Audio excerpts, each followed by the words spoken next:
ભરૂચમાં કલેક્ટર કચેરી નજીક ભૃગુ ઋષિ બ્રિજથી શક્તિનાથ સુધીના 80 લાખ રૂપિયાના ખર્ચે બનેલા આઇકોનિક માર્ગ પર ટ્રાફિક નિયમોના ઉલ્લંઘન સામે પોલીસે કડક કાર્યવાહી કરી છે। આ માર્ગ શહેરની શોભા અને ટ્રાફિક વ્યવસ્થા સુધારવાના ઉદ્દેશ્યથી તૈયાર કરાયો હતો।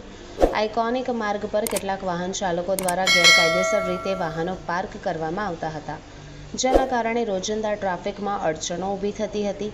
અન્ય વાહન ચાલકો અને પદયાત્રીઓને અવરજવરમાં મુશ્કેલીઓ પડતી હતી, જેને લઈ સ્થાનિક નાગરિકોમાં અસંતોષ પ્રવર્તી રહ્યો હતો।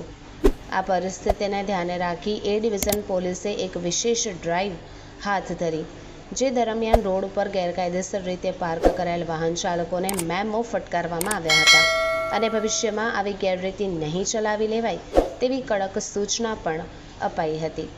પોલીસ તંત્રએ સ્પષ્ટ સંદેશ આપ્યો છે કે શહેરના મહત્વના માર્ગો પર ટ્રાફિક નિયમોનો ભંગ કરનારાઓ સામે આગામી દિવસોમાં વધુ કડક કાર્યવાહી કરાશે, જેનો ઉદ્દેશ્ય આઇકોનિક માર્ગ પરની વ્યવસ્થા જાળવી રાખવાનો અને નાગરિકો માટે સરળ અવરજવર સુનિશ્ચિત કરવાનો છે।